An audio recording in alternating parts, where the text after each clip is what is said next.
నుంచి 38వ సెషన్లోకి మనం చేరుకున్నాం.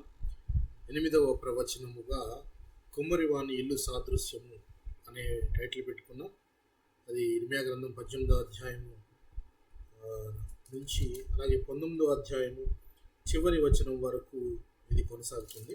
అయితే ఈ రోజున మనము గత సెషన్లో మనం కొన్ని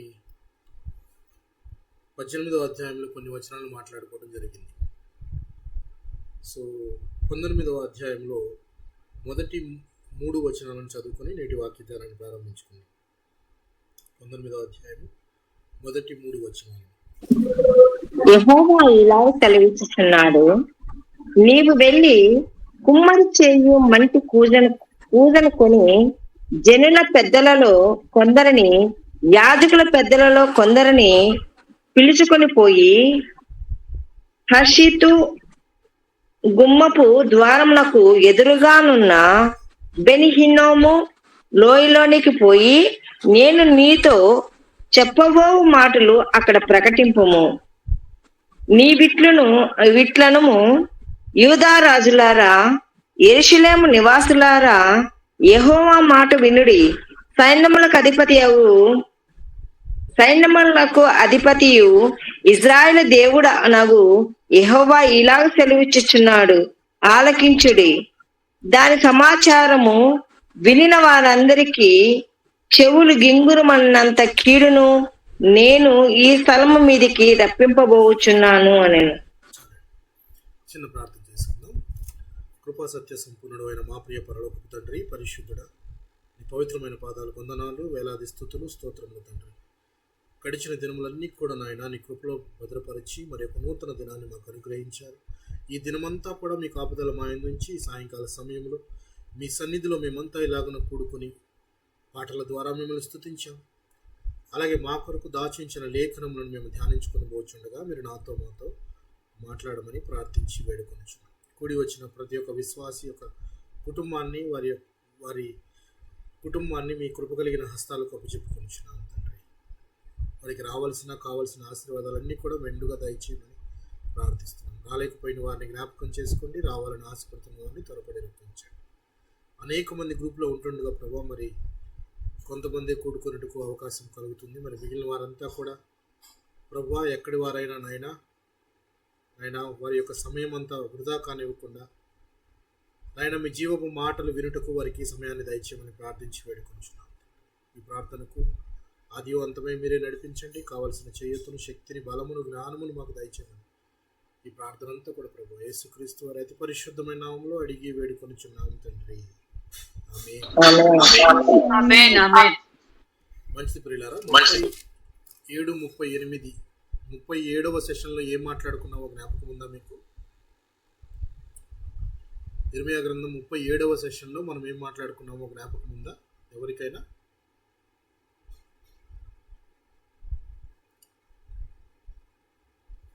ఇర్మియా గ్రంథము 37వ సెషన్ అంటే లాస్ట్ సెషన్లో ఏం మాట్లాడుకున్నామో జ్ఞాపకం ఉందా? ఇర్మియా గారు దేవుడికి ఒక అప్పీల్ చేస్తారు. కుమ్మరి ఇంటికి పొమ్మని చెప్పారు. అదంతా అయిపోయింది సిస్టర్. కుమ్మరి ఇంటికి పొమ్మనటం అంతా అయిపోయింది. లాస్ట్ సెషన్లో మనం ఏం మాట్లాడుకున్నామంటే అదే వాళ్ళు ఇశ్రాయేలీల వారి మీదకి కీడు రప్పించమని ప్రార్థన చేస్తాడు. దేవునికి ప్రార్థన. Very good.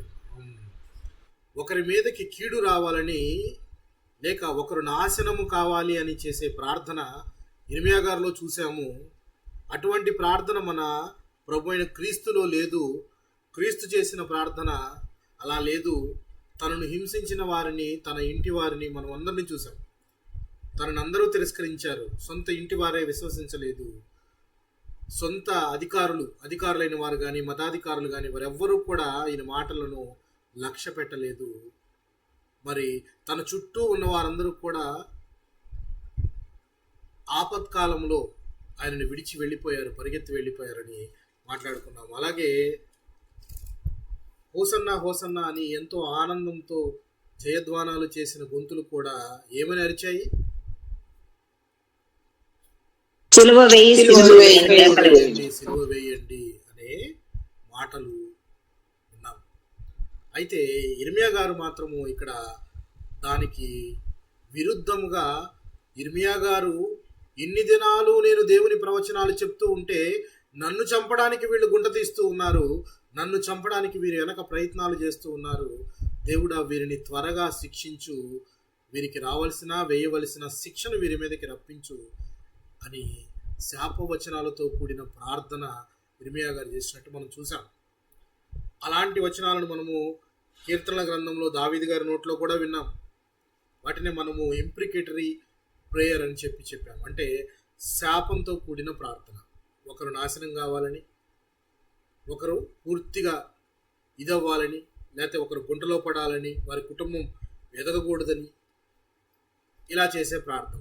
ఇలాంటి ప్రార్థనలు చెయ్యము. కానీ మానవ శరీరంలో మనకి ఎవరి మీద కోపం కలిగితే వెంటనే దేవుడు చూసుకుంటాడులే అనే మాట ఒకటి అంటాము, అన్నదాని వెనక ఇంకో 2 మాటలు అంటాం. దేవుడు చూస్తున్నాడా, తగిన శిక్ష వేయకపోతాడా, చూడండి వాళ్ళ కుటుంబం ఇలా జరుగుతుంది అలా జరుగుతుందని ఒకరి కీడును కోరుకుంటూ ఉంటాం. అయితే మన ప్రభు అయిన క్రీస్తు మనకి చెప్పిన మాట ఏంటంటే, పగ తీర్చుట నా పని, మీకెందుకు, పగ తీర్చుట నా పని అని చెప్తున్నాడు. వారి కొరకు కూడా ప్రార్థన చేయండి అని చెప్తున్నాడు.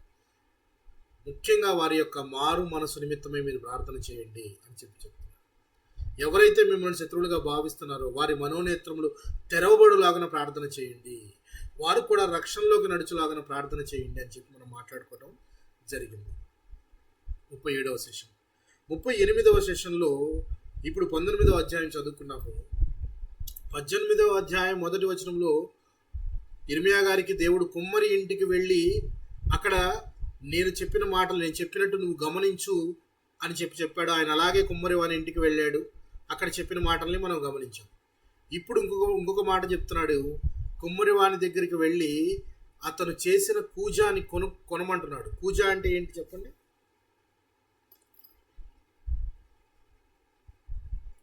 మంటి కూజా, నీళ్ళు నింపే కూజ అని ఒక ఎత్తుగా ఉంటుంది. వెసల్, ఒక పాత్ర, నీళ్లు నింపడానికి ఉపయోగించే పాత్రని కూజా అంటారు. కూజా అని అంటారు. అయితే ఇక్కడ తేడా గమనిస్తే 18వ అధ్యాయంలో కుమ్మరి వాని ఇంటికి వెళ్ళినప్పుడు కుమ్మరి ఏం చేస్తున్నాడు?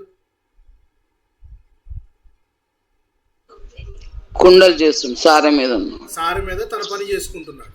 అంటే అది ప్రాసెస్ నడుస్తుంది. అక్కడ వస్తువుని పూర్తిగా తయారు చేయలేదు, వస్తువు తయారీ జరుగుతుంది. అక్కడ జరిగిన తర్వాత వెంటనే కుండ, ఆయన ఆ రూపం తీసుకొచ్చినా కానీ వెంటనే అది కుండ కానీ కూజా కానీ ఏదైనా కానీ వెంటనే అవుతుందా? అది కాదు బ్రదర్, అవ్వదు. దానికి ఇంకా ప్రాసెస్ ఉంటుంది. దాన్ని ఏదో అంటారు కదా, అందులో పెట్టి కాల్చాల్సి వస్తుంది. సో ఈ ప్రాసెస్ అంతా ఉంటుంది. బట్టిలో పెట్టి దాన్ని ముందుగా మట్టితో కాళ్ళతో తొక్కాలండి. ఆ హీట్ ట్రీట్మెంట్ అని చెప్తుంటారు. ఆ షేప్ తీసుకున్న తర్వాత, ఆ కుండో కూజ దాని రూపం తీసుకున్న తర్వాత దేవుడు చెప్తున్న మాటని గమనించండి. కుమ్మరివాడు ఆ పని చేస్తున్నప్పుడు ఇర్మియా గారికి ఏ మాటలు చెప్పాడు దేవుడు? ఇప్పుడేమంటున్నాడు? కుమ్మరివాని దగ్గరికి వెళ్ళి కూజా కొనమంటున్నాడు. కూజా అని పేరు పెట్టాడు అంటే ఆ వస్తువు తయారు ఆల్రెడీ అయిపోయి అమ్మకానికి మార్కెట్లో దొరుకుతుంది. అది అంటే తయారు చేయబడిన వస్తువును దాన్ని కొనమంటున్నాడు. కూజాని కొని అందరిని ఎవరిని? యాజకుల్లో కొంతమందిని, పెద్దల్లో కొంతమందిని, వాళ్ళందరినీ పిలిచి ఒక ప్రదేశానికి ఆ ప్రదేశానికి తీసుకెళ్ళి నేను చెప్పబోయే మాటలు నువ్వు చెప్పు. ఆ ప్రదేశం ఏ ప్రదేశానికి తీసుకెళ్ళమని చెప్తున్నాడు అని అంటే, హర్షితు గుమ్మము ద్వారమునకు ఎదురుగానున్న బెన్ హిన్నోము లోయ, ఆ లోయలోనికి పోయి నేను చెప్పబోయే మాటలు వాళ్ళందరికీ చెప్పు అని చెప్తున్నాడు. ఇది ఎక్కడో మనం విన్నట్లేదు. బెన్ హిన్నోము లోయ అనగానే మనం ఎక్కడన్నా విన్నామా?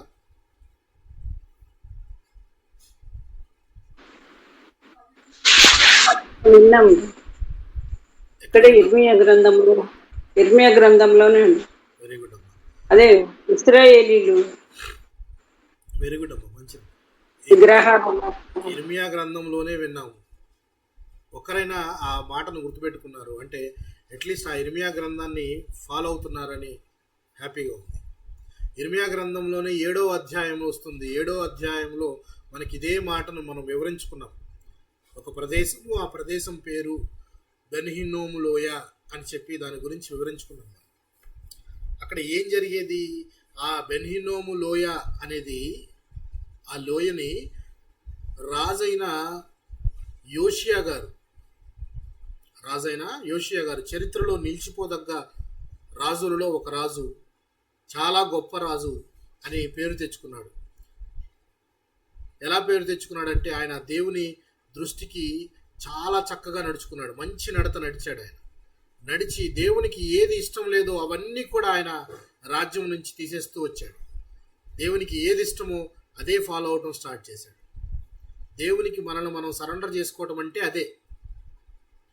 దేవునికి మనల్ని అర్పించుకోవటము అంటే ఇదే. ఎలా నువ్వు దేవునికి అర్పించుకుంటావు అని అంటే అర్థము, ఏదైతే దేవునికి ఇష్టం లేదో అది నీకు ఇష్టం లేదు, ఏదైతే దేవునికి ఇష్టం ఉందో అది నీవు ఇష్టపడాలి. అంటే దేవుని మార్గంలో నడుస్తూ ఉన్నట్టు అని అర్థం. అయితే ఈ యోషియా గారు చాలా సంస్కరణలు చేశాడు. సంస్కరణలు అంటే అర్థము చెడ్డవాటినన్నిటిని తీసివేయటము, ప్రదేశాలన్నింటినీ బాగు చేయటము, అన్య దేవతలు కట్టిన బలిపీఠాలన్నింటినీ తీసేయటము, ఇలాంటివన్నీ కూడా ఆయన చక్కగా చేశాడు. అలాగే ధర్మశాస్త్ర గ్రంథము ఆయన కాలంలోనే దొరికింది. అంటే దాని అర్థము దొరికింది అంటే అర్థం అప్పటిదాకా వాళ్ళకి అవైలబిలిటీలో లేదు.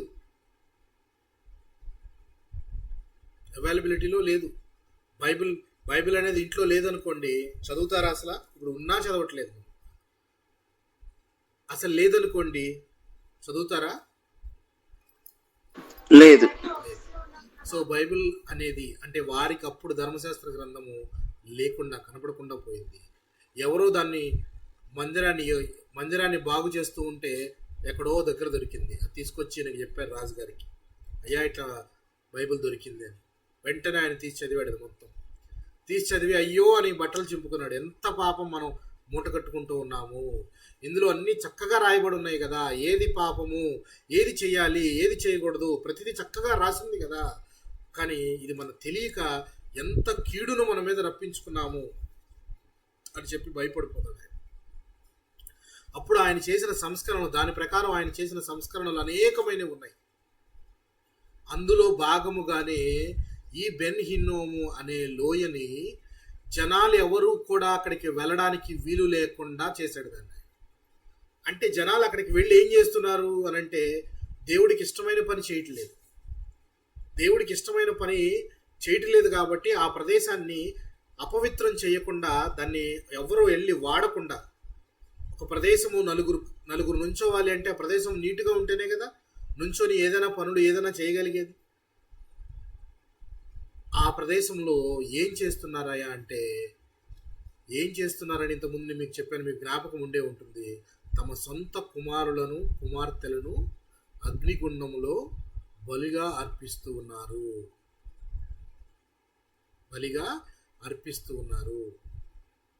ఇలాంటివి దేవునికి ఇష్టమేనా?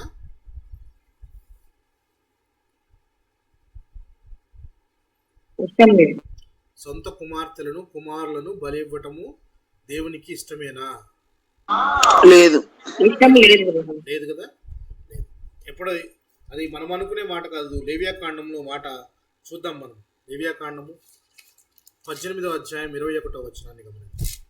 18వ అధ్యాయం 21వ వచనాన్ని గమనిద్దాం.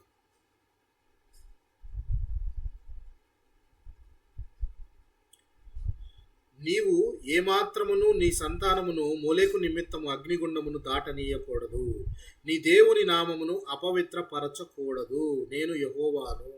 నీవు గనక నీ సొంత కుమారుణ్ణి అగ్నిగుండము దాటిస్తే, బలిగా అర్పిస్తే, this is called child sacrifice, ఇలా అర్పిస్తే అది నాకు చాలా హేయం, అంటే ఇష్టమైనది కాదు, నా నామాన్ని అపవిత్రపరిచినట్లు అని చెప్తూ ఉన్నాడు.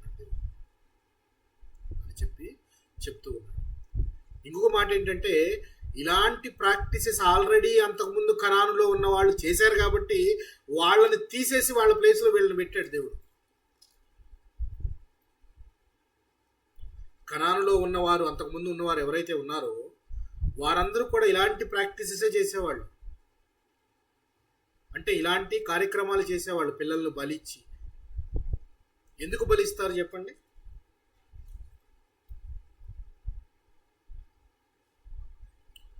ఎందుకు బలులు అర్పిస్తారు? విగ్రహాలు. దేవతలు శాంతి పడాలని వాళ్ళకు. Very good. వాళ్ళు కొలిచే దేవతలు ఉంటారు కదా, దేవతలు లేకపోతే దేవుళ్ళు అని వాళ్ళు భావించే వాళ్ళు శాంతంగా ఉండాలని. ఫర్ ఎగ్జాంపుల్, పంటలు బాగా పండాలి, వర్షాలు బాగా కురవాలి. సో కొత్త ఋతువు వచ్చింది. సో ఈ పంటలు పండే విధానము, ఇదంతా కూడా ప్రక్రియ అంతా కూడా వాళ్ళు భావించే దేవత ఒకటి ఉంటుంది. అంటే అప్పుడు కనానులో అనేక రకాలైన దేవతలు, దేవుళ్ళు, వాళ్ళు వర్షానికి ఒక దేవుణ్ణి, అలాగే ఋతువుకు ఒక దేవతని, పంటలు పండడానికి ఒక దేవతని వాళ్ళు కొలుస్తూ ఉండేవాళ్ళు. వారిని శాంతపరచడానికి ఇట్లా బలులు అర్పించేవాళ్ళు. మరియు భవిష్యత్తును తెలుసుకోవడానికి కూడా ఇలాంటి కార్యక్రమాలు చేస్తూ ఉండేవాళ్ళు.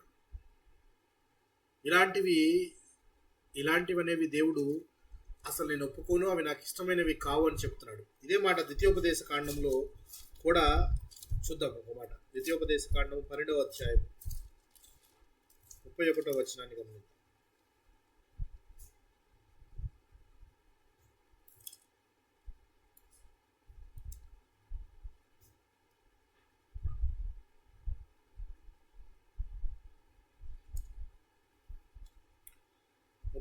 వచనం, 12వ అధ్యాయము 31వ వచనం గమనించండి. తమ దేవతలకు వారు చేసినట్లు నీవు నీ దేవుడైన యెహోవాను గూర్చి చేయవలదు. ఏలయనగా యెహోవా ద్వేషించు ప్రతి హేయ క్రియను వారు తమ దేవతలకు చేసిరి. వారు తమ దేవతల పేరిట తమ కుమారులను కుమార్తెలను అగ్నిహోత్రములో కాల్చివేయుదురు గదా. ఇలాగా కనానులో ఉన్నవారు తమ దేవతలకు తమ కుమారులను కుమార్తెలను అర్పించినట్లు, అలాగ మీరు ఒకవేళ నాకు అర్పిస్తారేమో కుమారులను కుమార్తెలను, అలా చేయకూడదు అని చెప్పి దేవుడు చాలా క్లియర్గా చెప్తున్నాడు.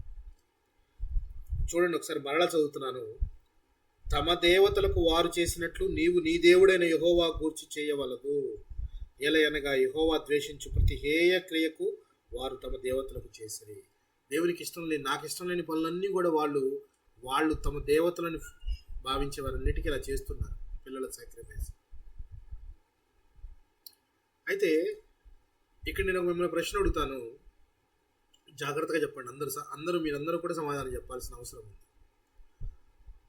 మనుషులను బలి అర్పించుట దేవునికి ఇష్టం లేనప్పుడు తన కొడుకైన క్రీస్తుని ఎందుకు బలిచ్చాడు? తనకిష్టమైంది కాబట్టి. తన కుమారుడు బలి అవ్వడము ఆయనకి ఇష్టమైంది. ఎందుకంటే మన పాపంలో ఆయన కుమారుడి కన్నా మనల్ని ఎక్కువ ప్రేమించాడు. కరెక్టే, కానీ ఆయనకి ఇష్టం లేదంటున్నాడు కదా ఈ క్రియ. హ్యూమన్ సాక్రిఫైస్, మనిషిని బలి అర్పించుట నాకు ఇష్టం లేదు, నాకు హేయమైన క్రియ అని అన్న మనిషే ఎందుకు క్రీస్తును బలిగా అర్పించాడు? దేవుడు మనల్ని ప్రేమించాడు గనక. ఓకే, మిగిలిన వారు బలి అర్పించకపోతే మనకు పాపక్షమాపణ లేదు కనుక. Very good. ఇంకా మిగిలిన వారు ఆయనను అర్పించడం ద్వారా మనకు రక్షణ వచ్చింది. Very good, good point. ఇంకా మిగిలిన వారు పాపం అంటే ఆయన రక్తం చిందించాలి కాబట్టి రక్తం చిందించి మన కోసం మరణించాడు. మనుషుల పాపాల కొరకు మనుషులు మరణించడం అంటే అంతమంది జనం మరణించడం దేవునికి ఇష్టం లేదు. అంతమందికి బదులుగా దేవుడే మరణిస్తే వీళ్ళు మనుషుల్ని బలి ఇవ్వరు కదా. Very good. ఇంకా Anita sister, Bharati sister.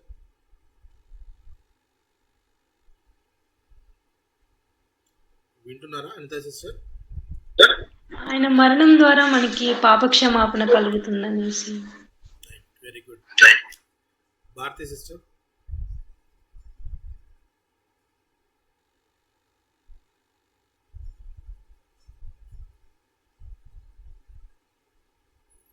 Right, sister వింటున్నట్లేరు. ఓకే, చాలా మంది అంటే మనకు తెలిసిన వ్యాలిడ్ పాయింట్స్ అన్ని ఒక దగ్గర చేర్చారు. పాస్టర్ గారు పిలిచారు. చెప్పండి సిస్టర్. అదే ఆ ప్రశ్న మీకు అర్థమైందా? అర్థమైంది పాస్టర్. చెప్పండి సిస్టర్, మీకు తెలిసిన సమాధానం ఏంటో చెప్పండి.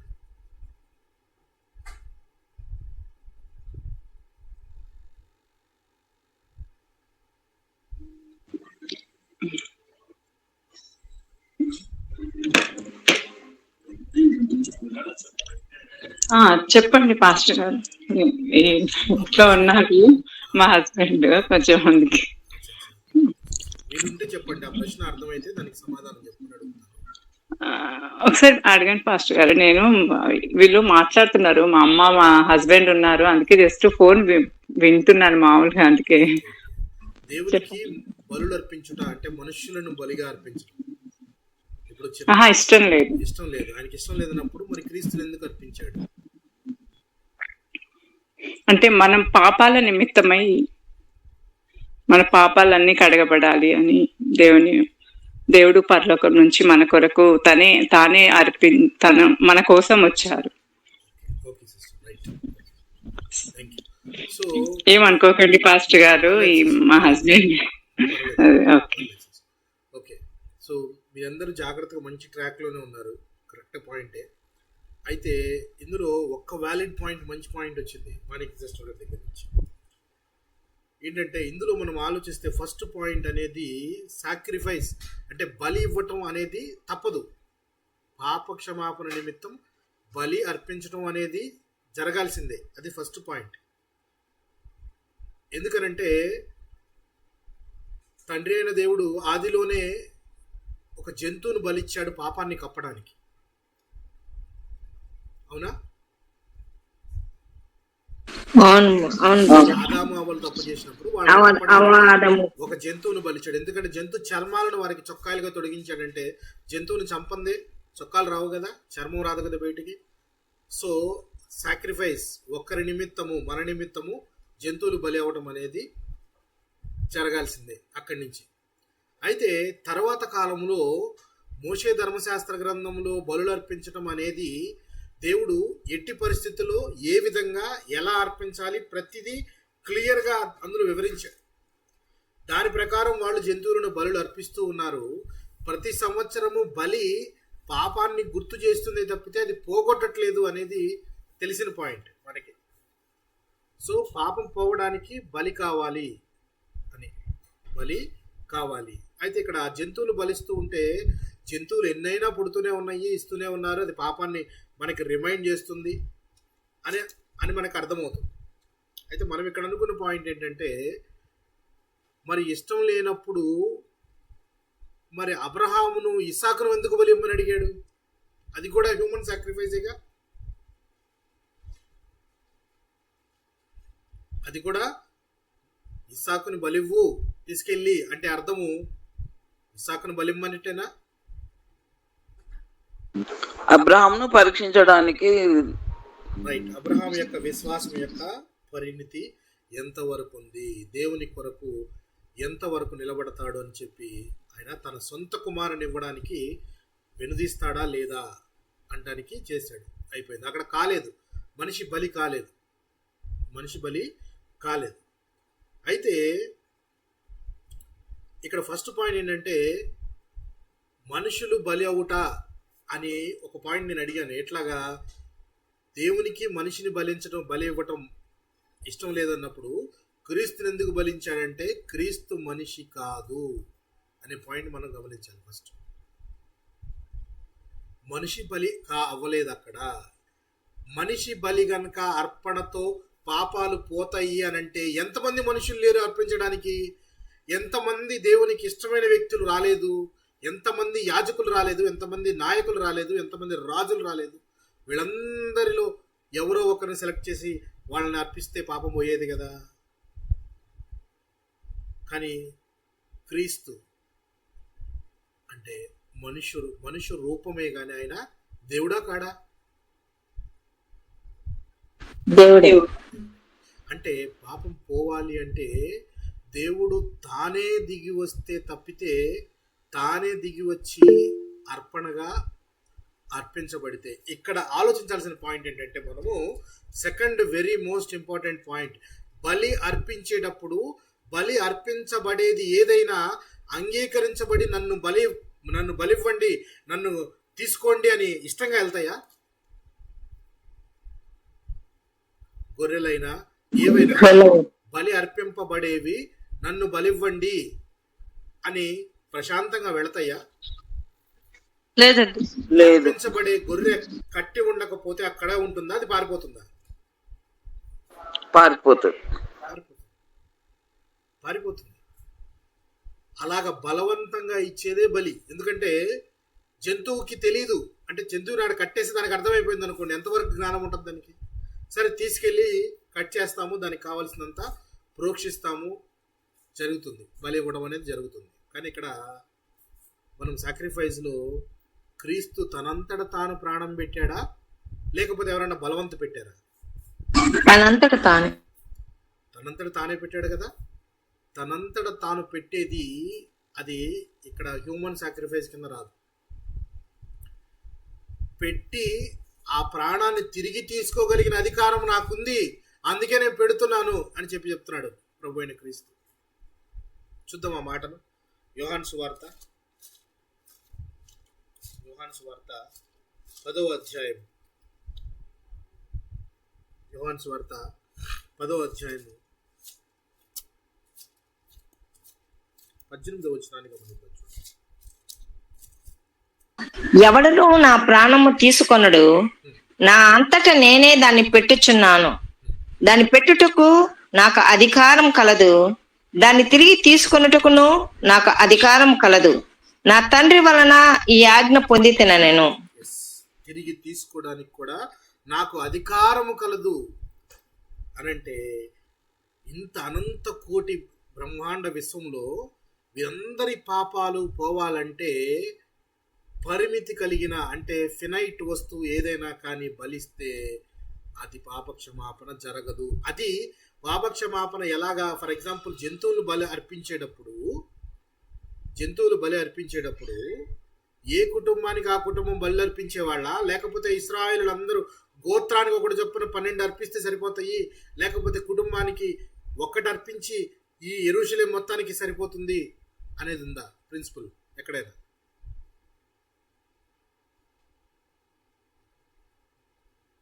బ్రదర్ మరొకసారి చెప్పండి బ్రదర్. జంతువుల్ని బలిగా అర్పించేటప్పుడు మనము పాత నిబంధన గ్రంథంలో వాళ్ళు కుటుంబానికి ఒకటి, లేకపోతే కుటుంబంలో ప్రతి వాళ్ళకి ఒకటి అలాగ అర్పించేవాళ్ళ, లేకపోతే సిటీ మొత్తానికి ఒకటి, యెరూషలేం మొత్తానికి ఒకటి, లేకపోతే ఈ గోత్రం మొత్తానికి ఒకటి, అలాగా అంటే ఒక జంతువు కొన్ని వేల మందికి పాపక్షమాపణ ఇచ్చేదిగా అలా భావించేవాళ్ళ, అలా ఇచ్చేవాళ్ళ? ఎవరి పాపం బట్టి వాళ్ళు సింపుల్ లాజిక్. అందుకే గొడ్లు ఎడ్లు ఎన్ని బలవుతున్నాయో కూడా లెక్క ఉండదు. ఇక్కడ చూస్తే మరి ఒక్క వ్యక్తి బలవుతున్నాడు, మరి ఎంతమంది వచ్చినా వారికి పాపక్షమాపణ జరుగుతుంది. అది ఎలాగా? మానవ మాతృడు ఎవడైనా కానీ ప్రాణం పెడితే ఈ విధంగా జరుగుద్దా? ప్రశ్న. మానవ మాతృడు ఎవడైనా కానీ ఇలా బలి అర్పించబడి తనంతటకు తానే, నేను కూడా అనుకుంటాను నేను కూడా బలి అవుదామని నేను వెళ్ళాను, అర్పించబడ్డాను, దానివల్ల నా మరణము అనేక మందికి రక్షణ తెస్తుందా? రక్షణ లేదండి, కూడా. అందుకని తన ఇంటికి కూడా రక్షణ కాలేదు, ఎవరికి కాలేదు. సో ఆ బలి కాబడేది దేవుడే తప్పితే ఎవరికి ఈ ప్రిన్సిపల్ వర్తించదు. ఎలాగ ఒక మనిషి నుంచి ఇంతమందికి రక్షణ ఎలా వస్తుంది అని అంటే, ఇన్ఫనైట్ పర్సన్ అంటే దేవుడు, అనంతమైన దేవుడు బలి కాబడితే తప్పితే ఇంతమందికి రక్షణ అనేది అందులో మనం ఆలోచించాల్సిందే. అక్కడ దేవుడు తనకిష్టం లేని మానవులను అర్పించమని అనడానికి మనిషి కాదు, తండ్రి అయిన దేవుని దగ్గరికి తీసుకెళ్ళడానికి కుమారుడు, దేవుడైన కుమారుడు తన ప్రాణమును పట్టి తండ్రి అయిన దేవుని దగ్గరికి మనల్ని తీసుకెళ్తూ ఉన్నాడు. తండ్రి దేవుడు, కుమారుడు దేవుడు. పరిశుద్ధాత్మ దేవుడు. మనం గమనించాల్సిన పాయింట్స్. సో ఇక్కడ సాక్రిఫైస్ ఆయనకి ఇష్టం లేదు కదా అంటే ఇక్కడ యేసుక్రీస్తు వల్ల చాలా క్లియర్గా పటాపంచలు చేసి చెప్పారు. నాకు ఇష్టం ఉంది కాబట్టే నేను చేస్తున్నాను. తిరిగి ప్రాణం తీసుకునే అధికారం కూడా నాకుంది. అది నా తండ్రి వల్లే నాకు అనుగ్రహించబడింది అని చాలా క్లియర్గా ఆయన చెప్పేశారు. చాలా క్లియర్గా మనకు ఆయన చెప్పారు. అయితే మనము ఇక్కడికి వచ్చేద్దాం, ఇర్మియా గారి దగ్గరికి వచ్చేద్దాం. ఇర్మియా గారిని పెద్దల్లో కొంతమందిని, యాజకుల్లో కొంతమందిని, వీళ్ళందరినీ ఎక్కడికి తీసుకెళ్ళమంటున్నాడు?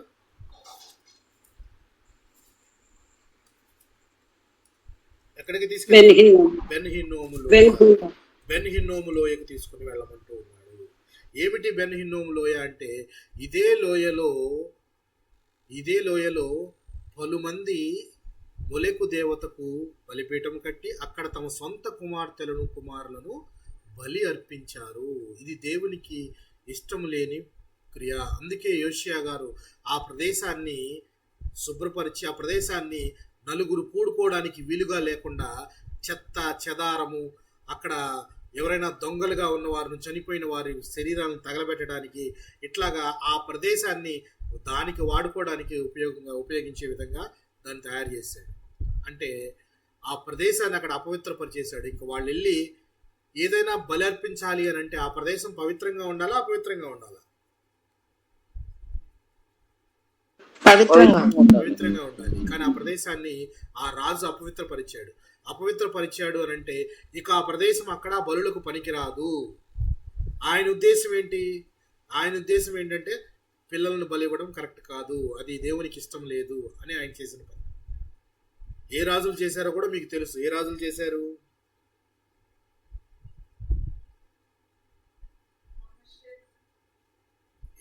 చేశారు? ఆహాజు మరియు మనష్షే. ఒక్క వచనం చూసి ముందుకెళ్దాం. ఒక్క వచనమే చూద్దాం. 2వ రాజుల గ్రంథం 16వ అధ్యాయం 3వ వచనం చూద్దాం. 2వ రాజుల గ్రంథం 16వ అధ్యాయం 3వ వచనం చూద్దాం. అతడు ఇజ్రాయేలు ముందర నిలవకుండా యెహోవా వెళ్ళగొట్టిన జనులు చేసిన హేమైన క్రియలు చేయుచు తన కుమారుని అగ్నిగుండమును దాటించెను. కుమారుని అగ్నిగుండం దాటించిన ఈయన ఆహాజు రాజు. అలాగే 21వ అధ్యాయం చూద్దాం. 21వ అధ్యాయం 6వ వచనం చూద్దాం. 21వ అధ్యాయం 6వ వచనం. అతడు తన కుమారుని అగ్నిగుండం దాటించి జ్యోతిషమును శకునములను వాడుక చేసి యక్షిణి గాండ్రులతోనూ సోదగాండ్రులతోనూ సాంగత్యం చేశాను. ఈ ప్రకారం అతడు యెహోవా దృష్టికి బహు చెడుతనం జరిగించుచు ఆయనకు కోపం పుట్టించెను. ఎవరైనా మనుష్యగా ఆహాజరాజు మనుష్య వీళ్ళిద్దరూ కూడా తమ కుమారులను అగ్నిగుండం దాటించి, అందులో ఈయన ముందుకెళ్తే ఇంకేం చేశాడో చూడండి. మందిరం ఆకాశ సమూహములను అతడు బలిపీఠములు కట్టించను. అతడు తన కుమారుని అగ్నిగుండము దాటించి జ్యోతిష్య శకునములు చేసి వాడుక చేసి యక్షిణి గాండ్రతోనూ సోదెగాండ్రతోనూ సాంగత్యము చేసెను. జ్యోతిష్యం చెప్పించుకోవడం అనమాట. ఫ్యూచర్లో ఏం జరగబోతుంది, నేను ఏ రాజ్యాన్ని గెలవబోతూ ఉన్నాను, నాకు ఎంత శక్తి రాబోతుంది. సో ఇలాంటివన్నీ కూడా వాళ్ళు వాటి కోసం ఈ ప్రాక్టీసెస్ చేసేవాళ్ళు. ఇవన్నీ దేవుడు వెలివేసిన క్రియలు. దేవుడు వద్దు అన్న క్రియలను మనం చేస్తూ ఉన్నామంటే అప్పుడే అర్థం చేసుకోవాలి మనము ఆత్మీయంగా చచ్చిన వారము అని చెప్పేసి. దేవునికి ఇష్టం లేని పనులు, ఇది నాకు అయిష్టము అని చెప్పి చాలా పనులు చెప్పాడు ఆయన. అయినా కానీ వాటిని మనం చేస్తూనే ఉంటాం. సో ఇక్కడ అలాంటి రాజులు కనబడుతూ ఉన్నారు. అలాంటి రాజులు తమ కుమారులను బలించిన ప్రదేశంలోకి ఇర్మియా గారు జనులను తీసుకుని వెళ్ళమంటున్నారు. ఎందుకు తీసుకుని వెళ్ళమంటున్నాడు జనులను? ఎందుకు ఆ ప్రదేశానికి తీసుకుని వెళ్ళమంటున్నాడు? ఎందుకు వెళ్ళమంటున్నాడో ఇప్పుడు చూద్దాం మనం. దానికి ముందుగా ఈ ప్రదేశాన్ని గురించి మరొక ప్రవక్త కూడా ప్రవచించాడు. ఈ ప్రదేశం గురించి బెన్ హిన్నోము లోయ, దీనికే తోఫెతు అనే పేరు కూడా ఉంది. ఇదే లోయ గురించి మరొక ప్రవక్త కూడా తన గ్రంథంలో పొందుపరిచాడు. ఎవరా ప్రవక్త అయి ఉంటారు చెప్పండి? ఎవరై ఉంటారు చెప్పండి? ఇర్మియా గారి ముందుండే ప్రవక్త ఎవరు? యెషయా గారు. చూద్దాం చూడండి, యెషయా గ్రంథము 57వ అధ్యాయం. యెషయా గ్రంథము 57వ అధ్యాయం 5-6 వచనాలను చూద్దాం.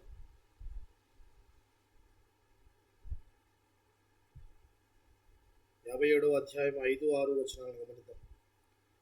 మస్తాచ వృక్షములను మస్తాచ వృక్షములను చూచి పచ్చని ప్రతి చెట్టు క్రిందను కామము రేపు కొనువారులారా, లోయలలో రాతి సందుల క్రింద పిల్లలను చంపువారులారా, నీ భాగ్యము లోయలోని రాళ్లలోనే ఉన్నది, అవియే మీకు భాగ్యము. వాటికే పానీయార్పణము చేయుచున్నావు, వాటికే నైవేద్యము నర్పించుచున్నావు. ఇవన్నీ జరగగా నేను ఊరుకుందునా? ఊరకుండా దగునా? చూడండి పిల్లరా, ఏం చెప్తున్నాడంటే లోయ సందుల్లో, రాతి సందుల్లో తమ పిల్లలను బలిస్తూ ఉన్నారు. ఇవన్నీ చూస్తూ నేను కాముగా అలా శాంతంగా ఉండదగునా అని చెప్పి దేవుడు అంటున్నాడు. వాటికే నైవేద్యం కూడా అర్పిస్తున్నారట. వాటినే దేవుళ్ళు అనుకుంటూ ఉన్నారు వీళ్ళు. వాటికి తమ సొంత కుమార్తెలను అర్పించడమే కాకుండా వాటిని వాళ్ళకి ఇవి నైవేద్యాలు అర్పిస్తున్నారు, ధూపం వేస్తున్నారు, బలిపీఠాలు కడుతూ ఉన్నారు. ఎలాంటి స్థితిలో ఉన్నారో చూడండి ఈ యొక్క యెరూషలేం వారు కానీ, ఇశ్రాయేలీలు వారు కానీ. చూడండి, ఇదే ప్రవక్త మరి ఒక చోట కూడా మాట అంటున్నాడు యెషయా గ్రంథంలో.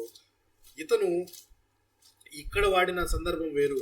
యెషయా గ్రంథం 30వ అధ్యాయంలో ఇక్కడ దేనికి ఒక రూపకాలంకారంగా వాడాడిన ఈ యొక్క ప్రదేశాన్ని ఏ రూపకాలంకారంగా వాడాడు అని అంటే, ఇశ్రాయేలుల 10 గోత్రాల వారు ఎవరి చెరలోనికి వెళ్ళారు చెప్పండి?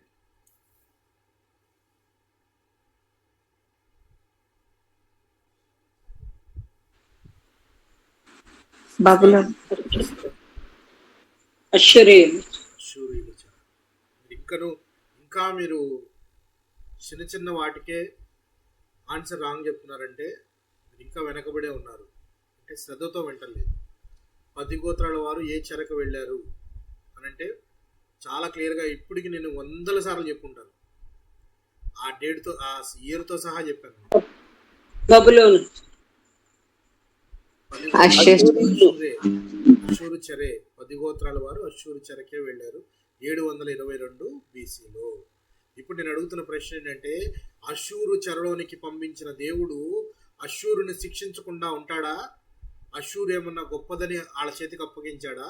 లేకపోతే ఇశ్రాయేలీల కంటే మంచివారు అని చెప్పి అష్షూరీలకు అప్పగించాడా దేవుడు? ఇశ్రాయేలీలను శిక్షించుటకు, ఇశ్రాయేలీలను శిక్షించడానికి అష్షూరీయులకు అప్పగించాడు. అష్షూరీయులకు అప్పగించాడు. అలాగని వారు చేసిన పాపాన్ని బట్టి వారికి శిక్ష వేయాలి కదా.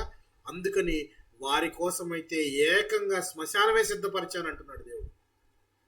అష్షూరీయుల కింద ఇశ్రాయేలీలను చెరలోనికే పంపించాడు. కానీ అష్షూరీయులు అహంకారంతో, గర్వంతో ఉన్న అష్షూరీయులను అణచడానికి దేవుడు వారికి శ్మశానం లాంటి ప్రదేశాన్ని సిద్ధపరిచాను అంటున్నాడు.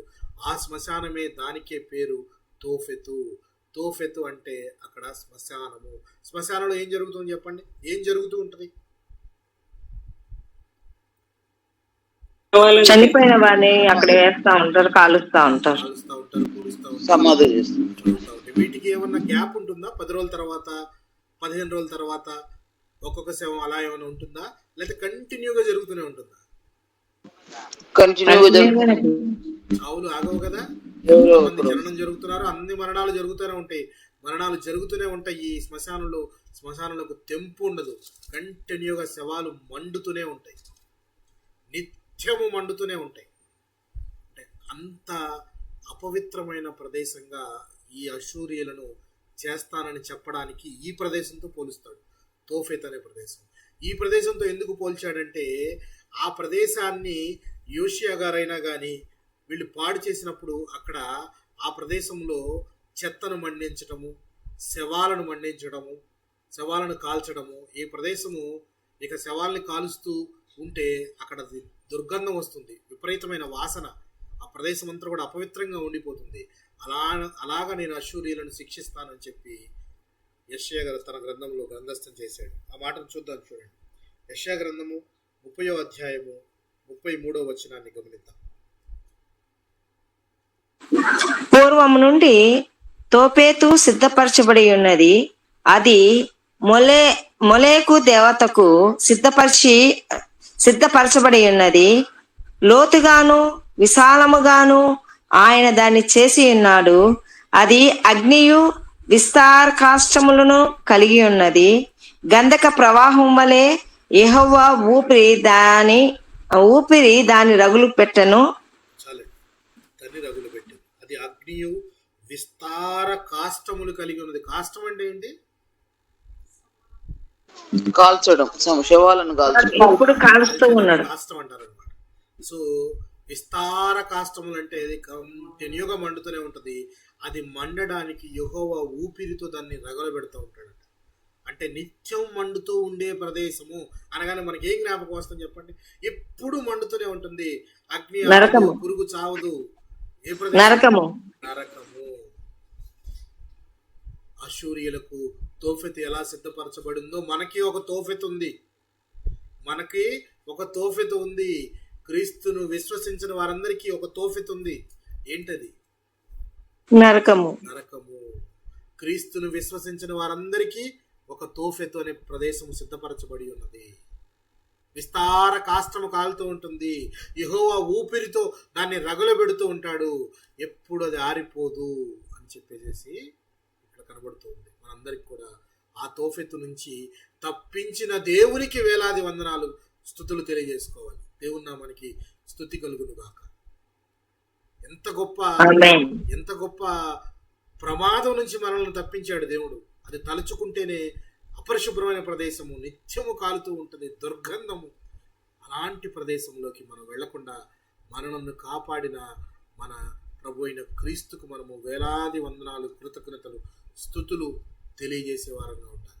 నిజంగా ఆ రక్షణే లేకపోతే మన జీవితానికి అర్థం లేదు. మన జీవితానికి అర్థం లేదు. క్రైస్తవునికి రక్షణ ఆనందము ఎంత గొప్పదో చూడండి. అలాంటి తోపెత్తు నుంచి మనము తప్పించబడ్డాము మనగా అంటే ఎంత గొప్ప భాగ్యమనే మనం చెప్పుకోవాలి. సో అశూరియులను శిక్షించే విధానాన్ని పోల్చడానికి దేవుడు తోఫెతును చూపిస్తూ ఉన్నాడు. అంటే అశూరు దానిని నేను ఈ విధంగా నాశనం చేస్తాను అని. అశూరు దేశం నాశనము కావటం అనేది మీరు నహూము గ్రంథంలోనూ కూడా చదవచ్చు. నహూము గ్రంథం అంతా కూడా అశూరియులను నాశనం చేసే ప్రవచనం రాయబడి ఉంటుంది. సో ఇక్కడ రూపకలంకారంగా వాడాడు ఈ ప్రదేశాన్ని, తోఫెతు అనే ప్రదేశాన్ని దేవుడు రూపకలంకారంగా వాడాడు. ఆ ప్రదేశంగా ఈ ప్రదేశం. అయితే మన పాయింట్ ఏంటంటే వీళ్ళందరికీ ఇర్మియా గారు వీళ్ళందరినీ తీసుకొని వెళ్ళి ఒక కూజా కొనుక్కొని వెళ్ళి, మంటి కూజాను కొనుక్కొని వెళ్ళి అక్కడ ఏం చెప్పాలని ప్రయత్నిస్తూ ఉన్నాడు? ఇప్పుడు మీకు అర్థమైపోయే ఉండాలి. ఇప్పటికి మీకు అర్థమైపోయే ఉండాలి. ఏ ప్రదేశానికి తీసుకెళ్ళి ఏం చెప్పాలని ప్రయత్నిస్తున్నాడు దేవుడు? ఎలాగా అష్షూరు రాజ్యాన్ని చేస్తారన్నాడు? ఎలాగా అష్షూరు రాజ్యాన్ని చేస్తారన్నాడు? తోఫెతులాగా. అంటే నిత్యము నరకము లేకపోతే శ్మశానం లాగా చేస్తాను అంటున్నాడు. అంటే దాని అర్థం ఏంటి? ఇప్పుడు ఈ లోయలోకి తీసుకొని వెళితే వీళ్ళందరినీ చెప్పకనే చెప్పినట్టు యెరూషలేమును కూడా ఎలా చేస్తారని చెప్తున్నాడు?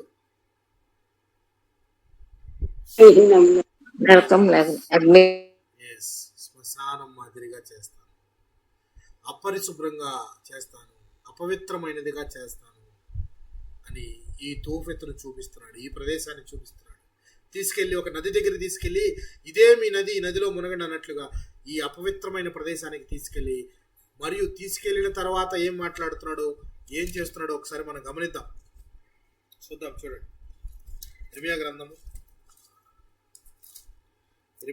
19వ అధ్యాయం చూడండి. 6-7 వచనాలను నేను చదువుతున్నాను, గమనించండి. 6-7 వచనాలు. ఇందును బట్టి యెహోవా సెలవిచ్చు మాట ఏదనగా, రాబోవు దినములలో ఈ స్థలము హత్యలోయ అనబడును గాని తోఫెతు అనైనను బెన్ హిన్నోము లోయ అని ఆయనను పేరు వాడబడదు. ఇప్పుడు మీరు ఏదైతే దీన్ని చక్కగా బెన్ హిన్నోము లోయ, తోఫెతు అని అంటున్నారు కదా, రేపొద్దున ఈ లోయకు ఆ పేరు పోతుంది. ఏమని పేరు పెట్టబడుతుందట? హత్యలోయ అనబడు. హత్యలోయ అంటే హత్య చేసి మనుషుల శవాలను కుప్పలు కుప్పలుగా పూడ్చిపెట్టలేక ఆ ప్రదేశంలో పడేసే విధంగా నాశనం కాబోతుంది యెరూషలేము. యెరూషలేము నివాసులంతా కూడా ఈ విధంగా కత్తివాతకు గురి కాబోతున్నారు. మీ శవాలను పూడ్చిపెట్టడానికి ప్రదేశం లేక ఇక్కడ కుప్పలు కుప్పలుగా పడేస్తారు ఈ ప్రదేశంలో అని చెప్పి చూపించడానికి ఆయన ఇర్మియా గారితో పాటు వీళ్ళందరినీ పంపించాడు. చూడండి ఏమంటున్నాడు చూడు. తమ శత్రువుల ఎదుట ఖడ్గము చేతను తమ ప్రాణములను తీయ వెదుకు వారి చేతను వారిని కూలజేసి ఆకాశ పక్షులకును భూజంతువులకును ఆహారముగా వారి కళేబరములను ఇచ్చి ఈ స్థలములోనే యూదా వారి ఆలోచనను యెరూషలేము ఆలోచనను నేను వ్యర్థము చేసేదను. అంత భయంకరంగా చేస్తానని చెప్పి చెప్తున్నాడు. ఆ మార్గమున పో ప్రతివాడును ఆశ్చర్యపడి దానికి కలిగిన ఇడుములన్నిటినీ చూచి అపహాస్యముగా చేయునంతగా ఈ పట్టణమును పాడుగాను అపహాస్యాస్పదంగాను నేను చేసేదను. ఎంత చక్కగా దేవుడు ఆశపడి తన నివాస స్థలముగా ఏర్పరచుకున్న యెరూషలేము ఈ సియోను కొండనుకోవచ్చు. దీనిని ఎలా చేస్తారంటున్నాడు? ఒకరు చూసి దాన్ని అపహాస్యాస్పదంగా నవ్వుకునేంత విధంగా దాన్ని పాడు చేస్తారంట. చూడండి ఎంత బాధాకరమైన విషయం. మందిరం కట్టడానికి ఎంత కష్టపడి ఉంటాడు సొలొమోన్ కాకపోతే కట్టిన వాళ్ళైనా కానీ ఎంత కష్టపడి ఉంటాడు. ఎన్ని సంవత్సరాలు పెట్టింది మందిరం కట్టడానికి? 46 అన్ని సంవత్సరాల పాటు అంత కష్టపడి ఎక్కడి నుంచి తెప్పించాడు మన సొలొమోన్ గారు కావలసిన చెక్కలు వాటన్నిటిని? ఎక్కడ? తూరు సీదోను ఆ పట్టణం నుంచి అక్కడ సముద్రంలో ఎక్కితే యొప్పే అనే పట్టణంకి వస్తే అక్కడ సముద్రం మార్గం నుంచి మరలా యెరూషలేముకు తీసుకొని వచ్చి ఎంత శోభాయమానంగా దేవునికి మందిరం కట్టించి అందులో నిబంధన మందసాన్ని పెట్టి దేవునికి ఎంత ఉన్నతమైన ఎంత జ్ఞానయుక్తమైన ప్రార్థన చేశాడో. ప్రార్థన తలుచుకుంటే మహాకాశములు నిన్ను పట్టజాలవు, అయినా నిన్ను ఈ మందిరంలో మేము పెట్టలేము నాయనా, ఏదో కట్టాము, నిన్ను ఇక్కడ ప్రతిష్ఠిస్తున్నాము. ఎప్పుడైతే మేము ఈ మందిరం వైపు తిరిగి ప్రార్థిస్తామో మా ప్రార్థనను ఆలకించి జవాబు అందించని ఎంత జ్ఞానయుక్తమైన ప్రార్థన చేశాడు ఆ ప్రదేశం. అలాంటి ప్రదేశం నేనుంటాను అని దేవుడు సెలెక్ట్ చేసుకున్న ప్రదేశమేనా ఇది? కాదా? దేవుడు సెలెక్ట్ చేసుకున్న ప్రదేశమా అది, లేక మనుషులు సెలెక్ట్ చేసిన ప్రదేశమా అది? సియోను నాది, పరిశుద్ధ పర్వతము అని పిలిచాడు దేవుడు సెలెక్ట్ చేసుకున్నాడు. ఆ ప్రదేశంలో నేనుంటాను. ఎలా తెలుసు మనకది? సొలొమోన్ గారి ప్రార్థన అంగీకరించి జవాబు ఆ ప్రదేశం ఇది. అంత చక్కని ప్రదేశాన్ని ఇప్పుడు ఎలా చేస్తానంటున్నాడు? అపహాస్యాస్పదంగా. ఎవడు దారిని పోయేవాడు చూసి నవ్వుతూ ఏంటిది ఇలా చేసి ఇలా ఉంది ప్రదేశం, ఇంత భయంకరంగా, ఇంత నాశనకరంగా, ఇంత హేయముగా ఉంది అని నవ్వుకునే విధంగా ఈ ప్రదేశాన్ని చేస్తాను. మరలా ఆయన ఇందాక ఎందుకు కూజాని కొనమన్నాడు? మొట్టమొదట కుమ్మరి ఇంటికి వెళ్ళమన్నాడు. ఇప్పుడైతే కూజాను కొనమన్నాడు కదా. కూజా చేతిలోనే ఉంది, ఇర్మియా గారి చేతిలో. తోఫెత్ అనే ప్రాంతానికి తీసుకొని వచ్చాడు, వాళ్ళందరికీ చూపించాడు. ఈ లోయ రేపొద్దున హత్య లోయ, వ్యాలీ ఆఫ్ స్లాటర్స్ అని చెప్పాడు. ఇదంతా జరుగుతుందని చెప్పాడు. అయితే ఇంకా ఆయన చేతిలో కూజా ఉంది. ఇప్పుడు ఇర్మియా గారితో దేవుడు అంటున్నాడు, ఈ కూజాను నువ్వు బద్దలు కొట్టు.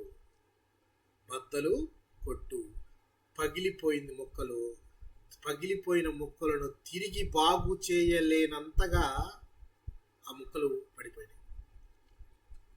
ఇప్పుడు చూడండి, కుమ్మరివాని ఇంటి దగ్గరికి వెళ్ళినప్పుడు కుమ్మరివాని చేతిలో తయారు చేస్తున్న వస్తువు పాడైపోయింది, తప్పిదం జరిగింది. మరలా ఆయన తిరిగి చేయగలిగాడా లేదా?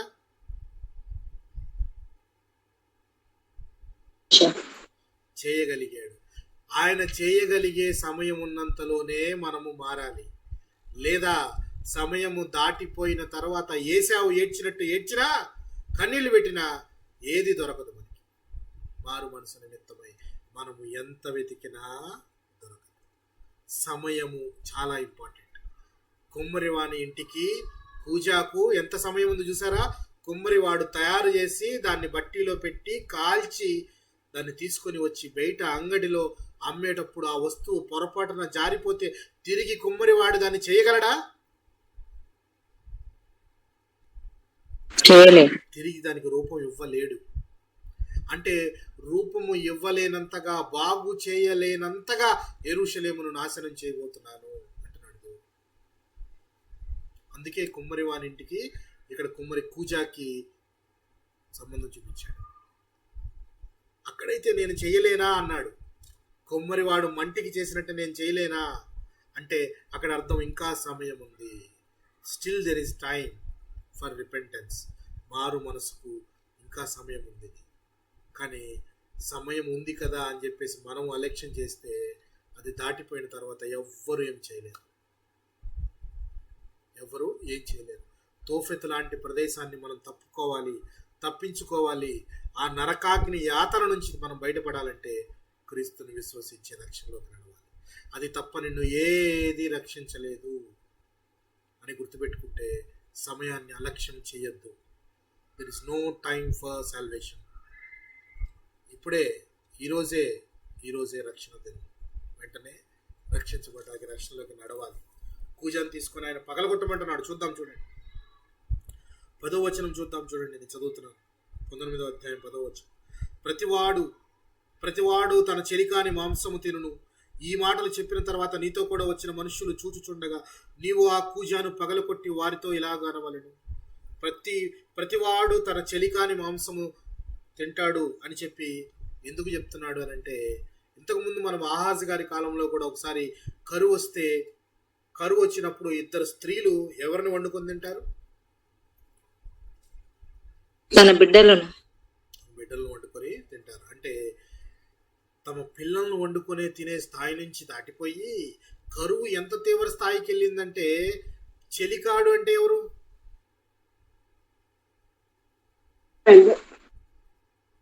చెలికాడు అంటే ఫ్రెండ్ను, తన భర్తకు భార్యను, అంటే తమ సొంత వారైన వారు లేక వాళ్ళని చంపుకొని తింటారు. అంటే ఎందుకు ఆ పరిస్థితి వస్తుంది అంటే బికాజ్ ఆఫ్ ఫెమిన్. కరువు, విపరీతమైన కరువు. ఆ కరువు దేని వల్ల వస్తుంది? శత్రువులు వచ్చి ముట్టడి వేస్తున్నారు. ముట్టడి వేస్తే నీ ఇష్టం వచ్చినట్టు వెళ్ళి పంట కోసుకొని వచ్చి వండుకొని తింటామన్నట్టు ఉండదు. ముట్టడి వేసిన వ్యక్తి చెప్పిన ప్రకారం వినాలంతే. వారి కింద వీరు బానిసలుగా ఉన్న వారికి చాయిసెస్ ఉండవు.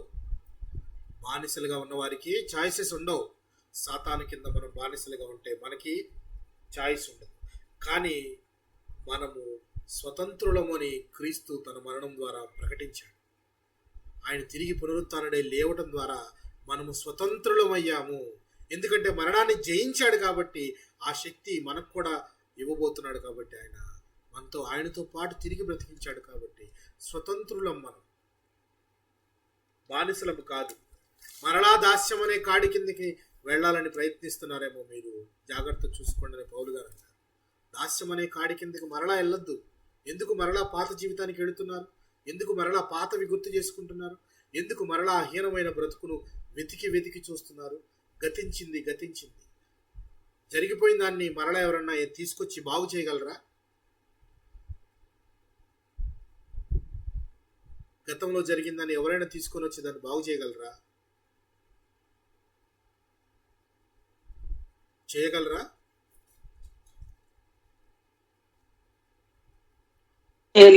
చేయలేరు ఎవరు. గతం జరిగిపోయింది, అయిపోయింది. పాపం కూడా అట్టిదే. మన పాపాలన్నీ కూడా ఆయన గవిని వెలుపల విసిరివేశాడు. ఆయన విపరీతమైన యాతన పడింది మన పాపముల నిమిత్తమే.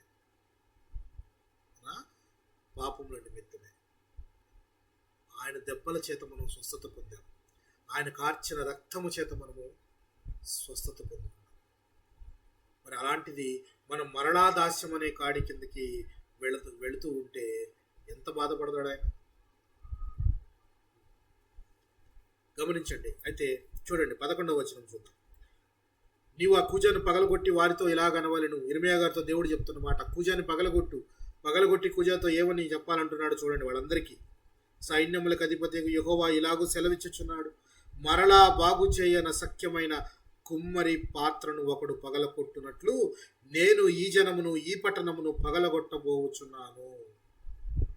ఈ జనమును ఈ పట్టణమును ఏ జనమును పగలగొట్టబోతున్నాడు దేవుడు? యూదావారిని. ఎవరిని? ఏ జనమును? ఒకప్పుడు ఈ జనమును ఏమని పిలిచాడు దేవుడు? జనులు. ఫరో గారితో ఏమని చెప్పాడు? మోషే గారు జనులను. ఏమని చెప్పమన్నాడు? నా పెద్ద కుమారుడు ఇశ్రాయేలు నా జ్యేష్ఠపుత్రుడు అన్నాడు. నా పెద్ద కుమారుడు అని అన్నాడు. నా పెద్ద కుమారుని ఇప్పుడు నేను తలబద్దలు కొట్టబోతున్నాను అన్నాడు.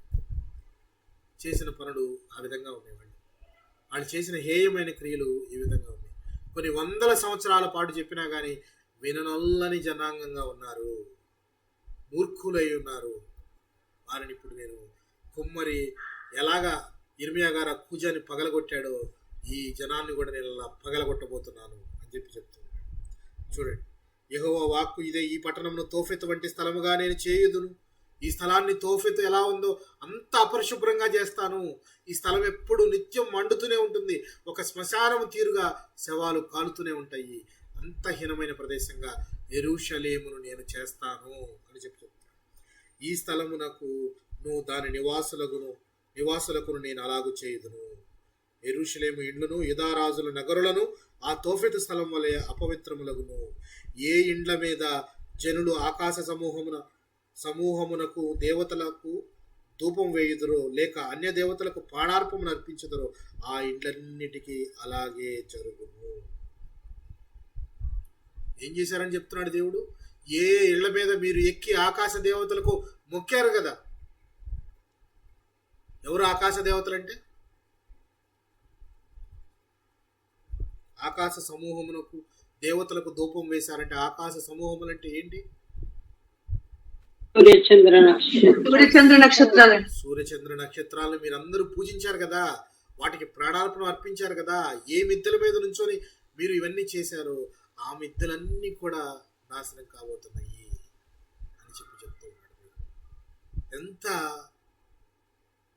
జలస్ కనబడుతుందో దేవుళ్ళు అంటే, ఇంత కనబడడానికి కారణము ఒక్క రోజు కాదు, 2 రోజులు కాదు, ఎన్ని రోజులు దేవుణ్ణి ఈ విధంగా పరీక్ష పెట్టారు వీళ్ళు. ఎన్ని సంవత్సరాల కాలం ఈ విధంగా చేస్తూ ఉంటే భరిస్తూ వస్తున్నాడు. చివరికి చెప్తున్నాడు, కూజాని నేను పగలగొడతాను. తయారు చేయడం వస్తువుని ఎంత కష్టము, పగలగొట్టడం ఎంత ఈజీ. చెడగొట్టడం ఈజీయా, తయారు చేయడం కష్టమా? చెడగొట్టడం ఈజీ. చెడగొట్టడం ఈజీ అండి, చెడగొట్టడం చాలా ఈజీ. తయారు చేయడం చాలా కష్టం. దానికి స్కిల్ కావాలి. పగలగొట్టడానికి స్కిల్ అక్కర్లేదు, ఎటీసిరేసినా పగిలిపోతుంది. చూడండి, అట్లా ప్రేమతో చాలా కేర్తో చెక్కుకున్నాడు. ఆ జనాన్ని చక్కగా తయారు చేసుకున్నాడు. ఎక్కడి నుంచో తీసుకొని వచ్చి పాలు తేనెలు ప్రవహించే ప్రదేశంలో ఉంచాడు. మరి కావలసినవన్నీ ఇచ్చాడు. కానీ వీరంతా కూడా వినని జనంగా దేవుణ్ణి పరీక్షిస్తూ ఆయనకి ఇష్టమైన పనులు చేయకుండా ఆయనకు అయిష్టమైనవన్నీ కూడా చేస్తూ వస్తున్నారు. చివరికి దేవుడు చెప్తున్నమాట, ఇక నేను కుమ్మరివాడు చేసినట్లు పాడైపోయిన దాన్ని తిరిగి బాగు చేసే సమయం లేదు, పూర్తిగా బద్దలు కొట్టేయటమే అని చెప్తున్నాడు.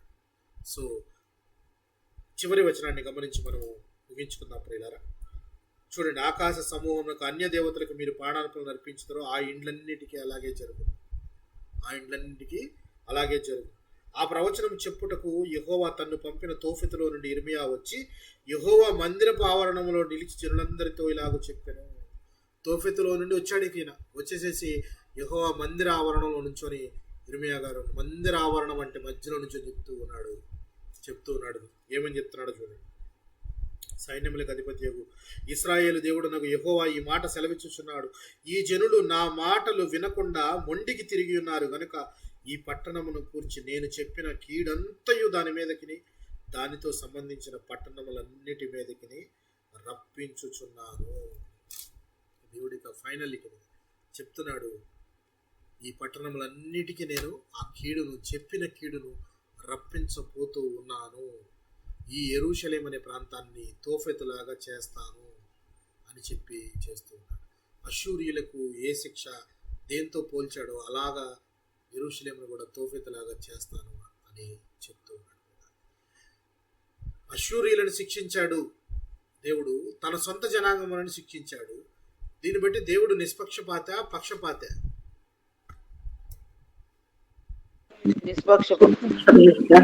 పక్షపాతండి. Rule is a rule for all, అందరికీ ఒకటే. ఇలాంటి హేయమైన క్రియలు కనానీయులు చేస్తుంటే వాళ్ళని వెళ్ళగొట్టాడు దేవుడు.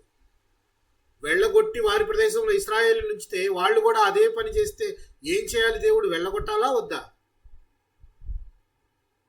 వెళ్ళగొట్టబడుతున్నాడు. వెళ్ళగొట్టే క్రమములో కొన్ని కొండలను పగలగొట్టబోతూ ఉన్నాడు. కత్తివాతకు హతమయ్యేవాళ్ళు చాలా మంది ఉన్నారు. కొంతమంది అయితే ఆ కరువుకి పక్కన వాళ్ళని చెలికాళ్లను వాళ్ళు మాంసం వండుకొని వాళ్ళని తినే విధంగా కొందరు పోతారు.